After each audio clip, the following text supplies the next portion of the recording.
Bonsoir, chers auditeurs, chères auditrices.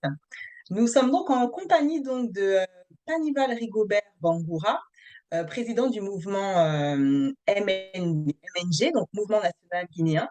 Donc, je vous laisse vous présenter, alors que bon, les auditeurs vous connaissent déjà beaucoup.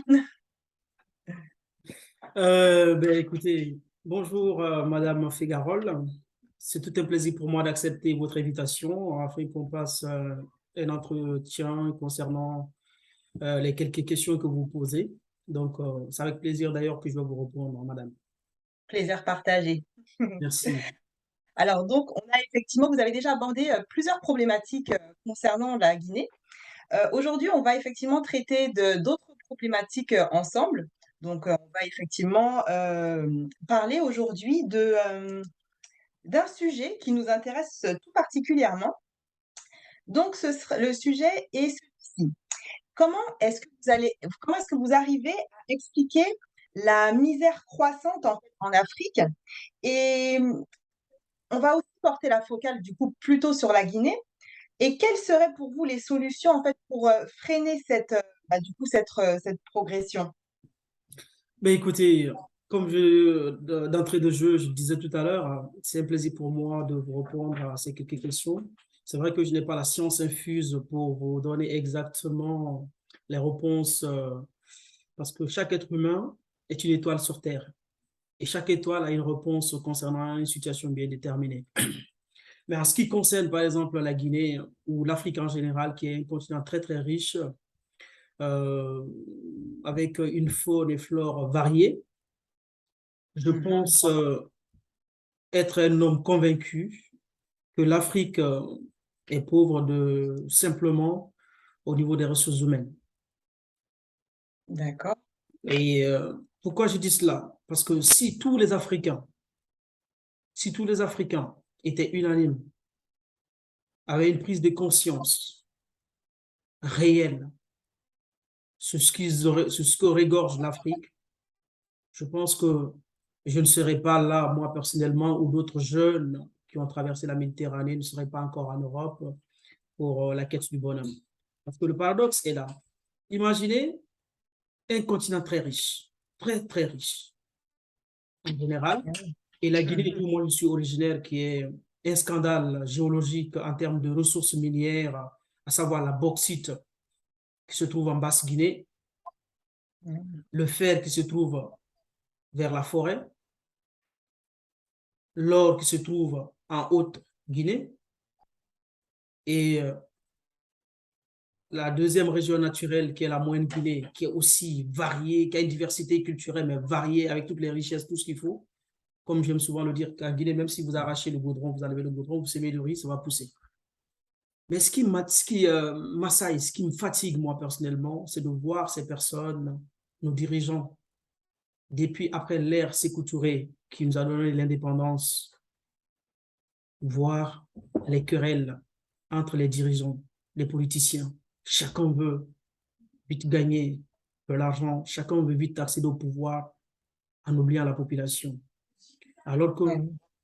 ça aurait été, si on me demande exactement qu'est-ce que je voudrais comme dirigeant en Afrique, j'aurais souhaité avoir simplement un leader. Bon, parce que les leaders, pour moi, un leader, c'est celui qui guide un peuple.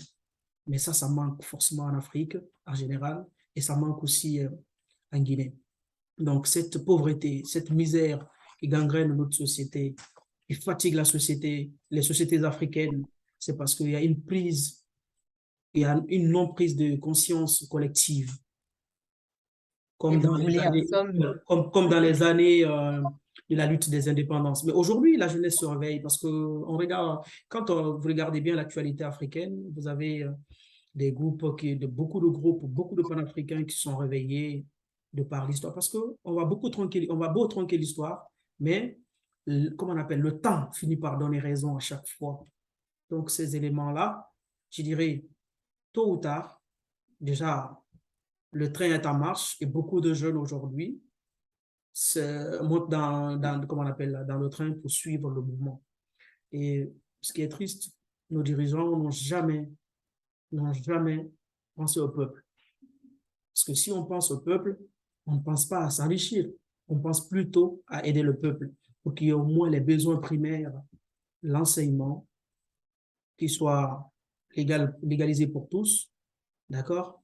Et la formation des jeunes. Moi, je m'appesantis d'ailleurs là-dessus parce que le mouvement MNG, comme je l'ai dit dans mes précédentes vidéos, même si certains n'ont pas à les regarder, nous, notre but, c'est de vraiment fusionner les intelligences guinéennes afin que l'on puisse vraiment faire avancer, que l'on puisse au moins être ces grands celles qui pourront contribuer à l'édifice de la nation.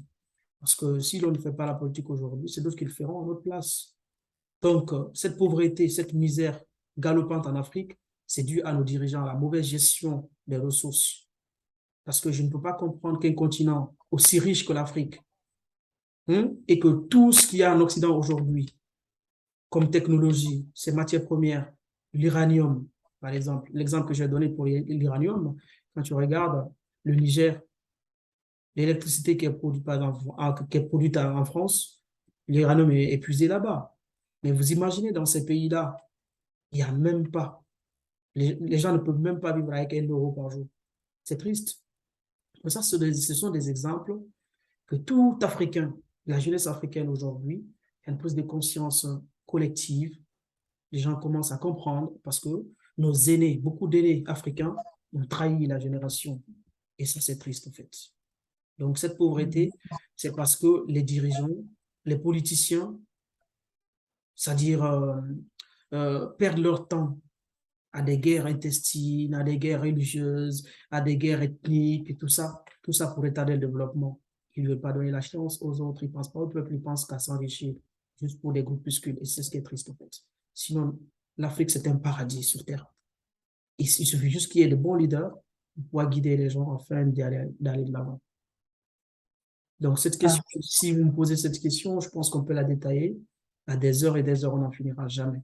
Donc, il faut qu'il y ait une prise collective pour résumer et qu'il y ait une bonne gestion des ressources, qu'il y ait des contrats qui soient signés de façon méthodique, c'est-à-dire gagnant-gagnant, et qu'il y ait des usines qui soient implantées. La transformation doit se faire sur place, d'accord?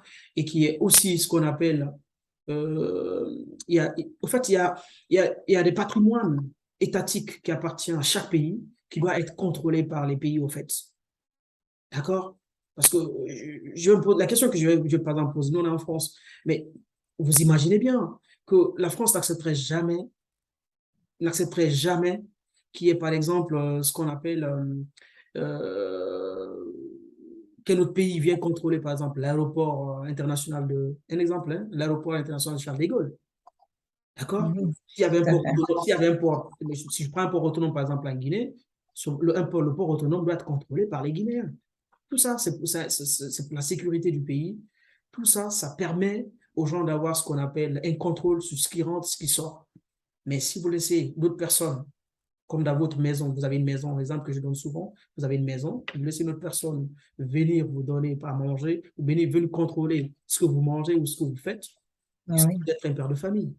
Donc, on a besoin des leaders en Afrique qui vont vraiment penser au peuple, comme ça a été lors de la lutte des indépendances, pour pouvoir enfin exploiter les ressources, le potentiel gisement qu'on a en Afrique, pour pouvoir faire émerger ces pays-là et lutter contre la pauvreté, arrêter ce flux migratoire qui fait que les jeunes se déplacent tous les jours malades.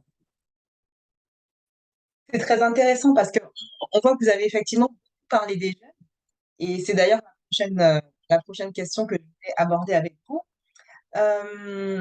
La question en fait, des jeunes qui malheureusement sont souvent laissés pour compte dans le développement même de l'Afrique, donc plus particulièrement de la Guinée. Comment justement vous envisagez de les faire contribuer, de les faire participer à la montée en puissance de la Guinée? Comment vous voulez vraiment euh, utiliser ces jeunes et pour qu'ils aient comme vous ce désir de faire remonter leur pays? Alors, moi, très souvent, j'ai eu des discussions franches avec mes amis depuis lorsqu'on était au lycée, parce qu'on avait déjà fait des remarques au lycée, à l'université, tous nos cursus, on a eu à faire des remarques. Parce qu'on a vécu en Guinée, on est né dans ce pays. Moi, je suis né en Guinée. Tous mes amis, tous mes amis qui adhèrent d'ailleurs à ce mouvement c'est des fils guinéens qui étudient en Guinée, qui ont terminé l'université avant de postuler dans des universités françaises et tout. Donc, ce qui est triste, comme je l'ai dit tout à l'heure d'entrée de jeu, si les dirigeants ne pensent pas au peuple, ne pensent qu'à s'enrichir, on ne peut pas développer un pays. Parce que le développement d'un pays passe nécessairement et forcément par la jeunesse. La jeunesse, c'est les forces vives d'une nation, en fait. Et cela passe nécessairement par la formation. Si les jeunes ne sont pas formés, l'on ne peut pas faire avancer un pays. Mais si l'on forme les jeunes, c'est-à-dire si ça devient un élément principal pour les gouvernants, dis-toi que tout ce qui va suivre après la formation des jeunes, ce n'est que le bonheur pour eux. Mais en Afrique en général, et particulièrement en Guinée, il y a des métiers que les gens ne considèrent même pas comme étant des métiers d'un socle de développement. Ce qu'on voit ailleurs, à savoir l'électricité, la maçonnerie, la plomberie, tout ce qui rentre dans la construction d'une nation, quand tu le fais dans ces pays, par exemple en Guinée, tu le fais. Moi qui ai été enseignant en Guinée pendant des années, je vais te raconter une anecdote. Il y a une personne qui me demandait, je roulais souvent en moto en gros, une personne qui me demandait, vous travaillez ou vous enseignez? Vous imaginez ce que c'est? Quelqu'un vous pose la question, vous enseignez? Et vous travaillez ou vous enseignez? Pour eux, l'enseignement, ce n'est même pas un travail. D'accord. Donc, c'est Alors effectivement que très important. c'est un métier, c'est un métier noble. C'est les enseignants qui forment la jeunesse. C'est les enseignants qui forment les cadres. C'est les enseignants qui forment les futurs dirigeants d'une nation. Mais Oui. si l'État, d'abord ces enseignants-là, l'État a laissé pour compte les enseignants, mais dis-toi que le pays ne décollera jamais. Parce que s'il faut aller maintenant transformer tes ressources naturelles que Dieu a dotées dans ton pays, dis-toi simplement que tu ne peux pas. Parce que tu vas forcément faire appel à d'autres personnes qui ne sont pas les fils et filles de la nation à laquelle tu appartiens. Ça, c'est valable pour tous les pays africains. Donc, Là, ils vont chercher effectivement à revaloriser certains métiers qui sont toujours exactement, laissés pour exactement. compte. Voilà, exactement. Donc, nous, le MNG, on s'est dit, on ne va pas quand même laisser notre pays parce que la Guinée et moi, m'a tout donné. Mes amis et moi, la Guinée nous a tout donné. On a étudié là-bas, jusqu'à master, enseigné, on a formé des jeunes. Mais à un moment donné, il faut se réveiller. Il faut faire une prise de conscience, faire un check-up profond et se mêler dans le débat politique en Guinée. Et c'est ce que le MNG veut faire. Mais pour nous, comme j'ai dit, c'est un mouvement politique qui est transversal, qui veut fédérer toutes les intelligences. Parce que je suis convaincu d'une chose, nul ne restera éternel sur Terre. Et nul ne partira un jour dans sa tombe avec les richesses accumulées sur Terre. Les grands hommes sont passés. Hein. C'est pourquoi moi, mes références, je dirais Ahmed Sékou Touré, qui a donné l'indépendance à la Guinée, Patrice Lumumba, qui s'est battu chez lui, Che Guevara, qui d'ailleurs, son fils est décédé à l'âge de 103 ans dans les médias aujourd'hui. J'ai suivi ça un peu dans la radio. Thomas Sankara, hein, Nelson Mandela, toutes ces grandes figures emblématiques. Quand tu lis ce que ces gens-là ont eu à traverser, ce qu'ils ont posé comme acte, dis-toi que gouverner une nation, c'est qu'il faut être juste un leader et guider ton peuple vers le bonheur que tout le monde aspire en fait. Ça, c'est intéressant. Pour moi, la formation reste un élément de base. Il faut former les jeunes. Il faut que les responsabilités soient partagées. Parce que les gens confondent entre l'éducation et la formation. L'éducation, c'est à la maison, c'est les parents d'éduquer les enfants. Parce que chaque enfant est un Oui. modèle pour chaque famille. Oui, Donc, oui. les parents éduquent les enfants et l'école, la société forme. L'État doit mettre les moyens pour former sa jeunesse parce que c'est la relève. Et c'est ce qui va stopper ce qu'on appelle ce flux migratoire, le déplacement des uns et des autres. D'abord, ça commence dans nos différents pays, les villages. Les gens désertent, ils viennent dans les capitales. Et les capitales, ils vont chercher le bonheur. Quand on te dit par là qu'il y a de l'or ici, un homme qui n'a rien, nul ne l'arrêtera. Même si c'est des coups de fusil, la personne ne va pas s'arrêter parce qu'elle va aller à la recherche de ce bonheur.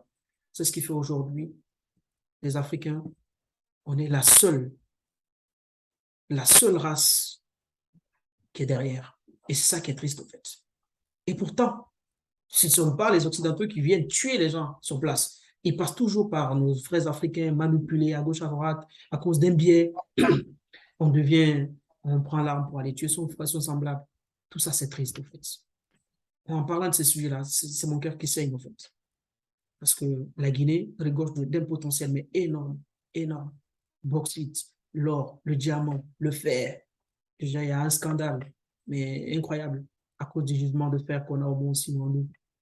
Les contrats qui sont signés à gauche, à droite, où l'État n'a même pas, où on va te dire par exemple que l'État, le maximum pour l'État, c'est 15%. Mais si on te dit un maximum à 15%, tu ne peux même pas négocier. Il n'y a même pas de marge de manœuvre pour négocier quelque chose. Mhm. Donc, c'est ça qui est triste.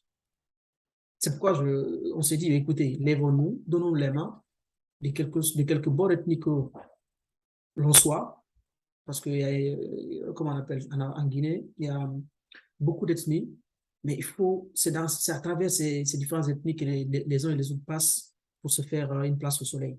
Nous, on dit non à ça. On dit non à ça.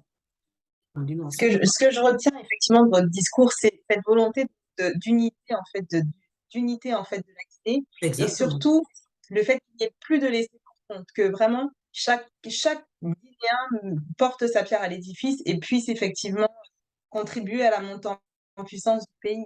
Exactement. Il faut qu'il y ait cette fusion. Il faut qu'il y ait cette fusion autour des noyaux, en fait. Que tout ce qui gravite, il faut qu'il y ait, c'est comme les électrons. Moi, je suis physicien, donc il faut qu'il y ait tout le monde. Que, c'est-à-dire, toutes les intelligences viennent graviter autour des noyaux, en toute humilité. D'accord? Qu'on partage, chacun amène son expertise pour tel ou tel domaine pour faire avancer la Guinée. Le jour où les Africains comprendront cela, parce que à travers le monde, il y a des cadres, il y a des intelligences partout. Mais pourquoi ces intelligences ne veulent pas retourner en Afrique? Pourquoi ils ne veulent pas revenir dans leur pays d'origine? Parce qu'on ne leur donne pas l'opportunité. Par jalousie, par la haine, on se fait du mal pour rien, alors que le pays, l'essentiel. C'est-à-dire, les gens ne regardent même pas ce qui est essentiel. L'essentiel, c'est l'État, le peuple. Le peuple. Il y a une refondation vraiment à faire pour amener les gens à une prise de conscience collective afin d'aller de l'avant, en fait. C'est ça qui est triste. Mais je pense que l'espoir n'est pas perdu parce que aujourd'hui il y a un éveil de conscience en Afrique qui bat son aile. Et il faut forcément que les gens comprennent que la manière dont on gouvernait avant, on ne peut plus gouverner comme ça. Voilà, toute personne qui va se baser derrière son ethnie pour pouvoir commander un peuple, et ainsi de suite, tôt ou tard, tu finiras par te rattraper, ça finira par te rattraper. Parce que les gens n'ont plus ce temps-là. Nous, la jeunesse, en tout cas, dans le MNG, on n'a pas ce temps, en fait. On veut fédérer toutes les intelligences pour faire avancer la Guinée à notre manière, à notre façon, et puis voilà. C'est ça qui va être Alors, génial pour le peuple. ce que je retiens, je vais reprendre la phrase que vous avez employée, l'espoir n'est pas perdu. C'est Exact. ainsi justement, on va clôturer du coup nos deux sujets en fait, qu'on voulait aborder avec vous aujourd'hui. Oui, Et on espère qu'il y en aura encore beaucoup d'autres parce qu'on aimerait vraiment discuter encore un peu plus avec vous, aussi bien moi que mes auditeurs. d'accord. Ainsi, Stéphanie Valéry-Gobert, nous vous attendons prochainement pour le prochain sujet et nous vous remercions de nous avoir accompagnés et de nous avoir nourris de toutes vos idées. Mais écoutez, Madame Fégarol, je vous dis merci en tout cas, et sachez que je serai disponible pour répondre à vos différentes questions, en tout cas tout ce qui vous viendra à l'esprit concernant le continent africain et plus particulièrement la Guinée, qui est ma nation qui m'est très chère à l'esprit. Voilà. Je vous remercie et Parfait. à très bientôt. Au revoir, Madame. À très bientôt. Merci.